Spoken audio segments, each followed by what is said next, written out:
तो एक तरफ सुप्रीम कोर्ट में जहां सुनवाई हो रही है तो दूसरी तरफ बढ़ते प्रदूषण को देखते हुए अब दिल्ली की मुख्यमंत्री आतिशी का बड़ा बयान निकलकर सामने आया। उन्होंने कहा है राजस्थान और हरियाणा में पराली जल जा रही है और ये देश में मेडिकल इमरजेंसी है, आतिशी का ये कहना है।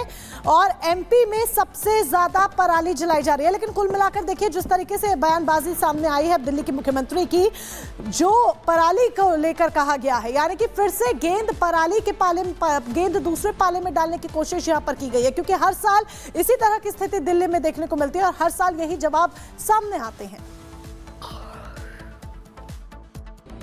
बुजुर्ग सांस नहीं ले पा रहे हैं, हॉस्पिटल में एडमिट हो रहे हैं, बच्चे सांस नहीं ले पा रहे हैं, छोटे छोटे बच्चों को सांस लेने के लिए स्टेरॉइड्स की जरूरत पड़ रही है, इनहेलर की जरूरत पड़ रही है। क्यों? इसलिए क्योंकि देश भर में पराली जल रही है।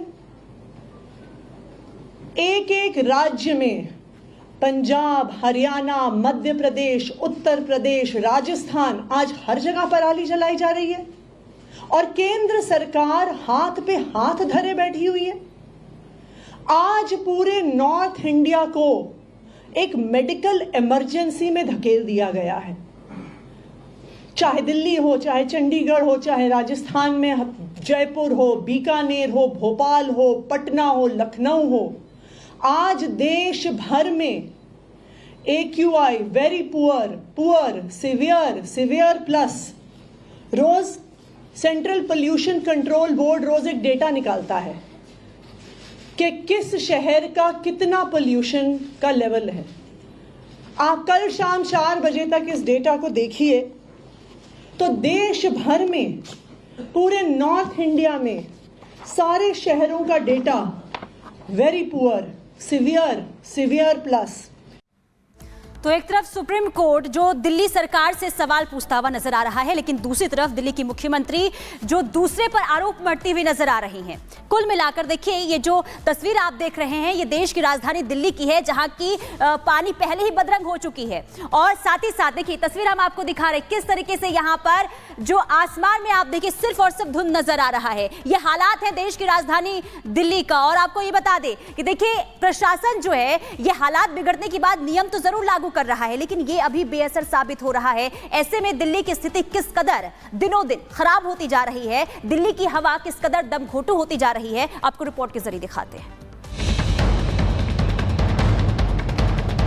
आंखों में जलन आता, सांसों में दिक्कत आता, गला में खांसी जुकाम हो जाता। प्रदूषण भी बहुत तगड़ा चल रहा है यहाँ पे। एकदम पानी तो गंदा है ही है, नाला गटर का पानी आ रहा उस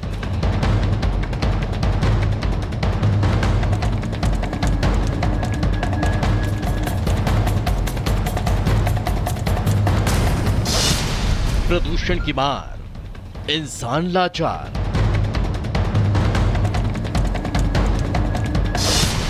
दिल्ली बनी गैस चैम्बर, पाबंदियों की भरमार।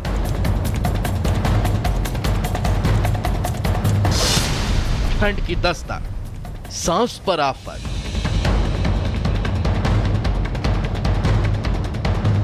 ये दिल्ली है, वो दिल्ली जो देश का दिल कही जाती है, लेकिन आज इसकी हालत गंभीर हो गई।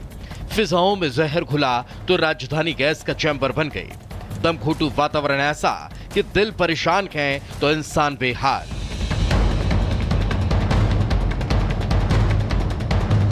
दिल्ली एनसीआर में स्मॉग के साथ ठंड की दस्तक ने प्रदूषण के गंभीर संकट को खड़ा कर दिया है।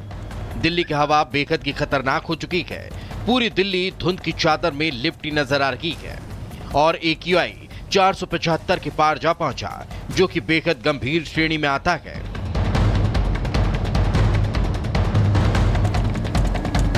दिल्ली में पहले पानी ने रंग बदला, फिर हवा में घुलते जहर के चलते लोगों को जिंदा रखने के लिए ग्रेफ 4 लागू कर दिया गया। सरकार ने आखिर क्यों ग्रेफ 4 लागू किया वो भी समझ लीजिए। AQI 200 के पार चला जाता है तो ग्रेफ का पहला चरण लागू होता है। उसके बाद जब AQI 300 के पार जाता है तो दूसरा चरण, और जब AQI 400 के पार चला जाता है तो ग्रेफ 3 लागू किया जाता है। मगर जब AQI 450 के पार होने लगे तो लागू होता है ग्रेफ 4। ग्रेफ 4 के जरिए सरकार ने जनता को प्रदूषण के गंभीर स्तर को समझाया है।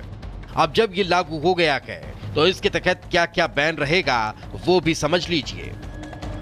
डीजल से चलने वाले ट्रकों की एंट्री बैन, दिल्ली के बाहर के कमर्शियल वाहनों पर रोक, नर्सरी से लेकर 11वीं तक के स्कूल बंद, वर्क फ्रॉम होम मोड पर चल सकते हैं दफ्तर, ऑड इवन का फॉर्मूला ले सकती है सरकार, निर्माण कार्य और तोड़फोड़ पर रोक, गैर जरूरी खनन पर भी रोक रहेगी, रोड निर्माण कार्य पर भी प्रतिबंध, पेंटिंग पॉलिशिंग पर भी पूरी तरह से रोक, BS3 पेट्रोल और BS4 डीजल 4 पहिया गाड़ी पर बैन।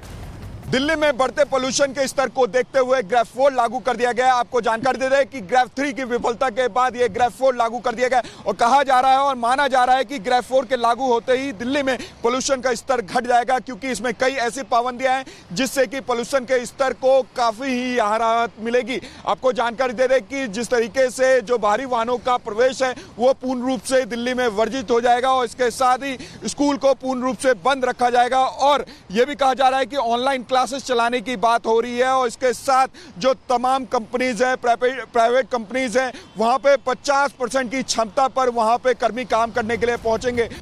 दिल्ली सरकार भी राज्य में बढ़ते प्रदूषण को लेकर गंभीर है। सीएम आतिशी ने पोस्ट कर लिखा, ग्रेफ 4 लागू होने के साथ ही कक्षा 10वीं और 12वीं को छोड़कर सभी कक्षाएं बंद कर दी गई हैं। अगले आदेश तक सभी स्कूल ऑनलाइन कक्षाएं आयोजित करेंगे। एक तरफ दिल्ली पर प्रदूषण भारी है, हवा को हुई गंभीर बीमारी है। अब ऐसे में सवाल है कि ग्रेफ 4 तो लागू कर दिया गया, लेकिन दिल्ली के बिगड़ते हालात का जिम्मेदार कौन है? जनता को शुद्ध हवा और पानी न दे पाने का जवाबदेह कौन है?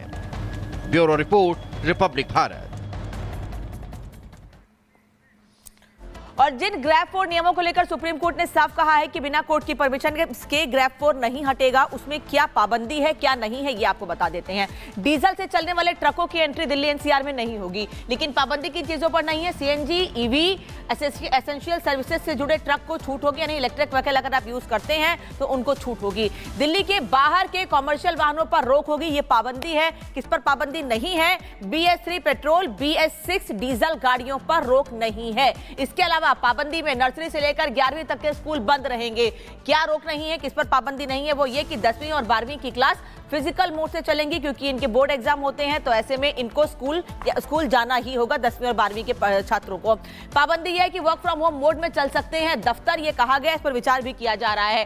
पाबंदी नहीं है 50% कर्मचारी ऑफिस आ सकते हैं। इसके अलावा सभी तरह से निर्माण कार्य पर पूरी तरह से रोक लगानी होगी ग्रेफ 4 के भीतर। वहीं किस पर रोक नहीं है ये बता दें आपको कि सफाई से जुड़े प्रोजेक्ट के काम जारी रहेंगे, जिससे लोगों को दिक्कत ना हो। साथ ही ऑड इवन का फैसला सरकार ले सकती है, जो हर बार हम देखते हैं प्रदूषण बढ़ने पर दिल्ली सरकार फैसला लेती है। वहीं ये दूसरी ओर बता रहे हैं आपको कि किस पर रोक नहीं है। एम्बुलेंस और एसेंशियल सर्विसेज के वाहनों पर कोई रोक नहीं है, वो चाहे पेट्रोल हो, डीजल हो, CNG हो, वो आ जा सकते हैं वो वाहन। तो ये कुछ चीजें हैं, ये कुछ नियम हैं ग्रेफ 4 के भीतर, जो मैंने आपको बताया कि कुछ पर रोक है, कुछ पर नहीं है। इनको ध्यान में रखना होगा और अगर ऑड इवन लागू होता है तो उसको भी ध्यान में रखना होगा। और अहम खबर क्या है?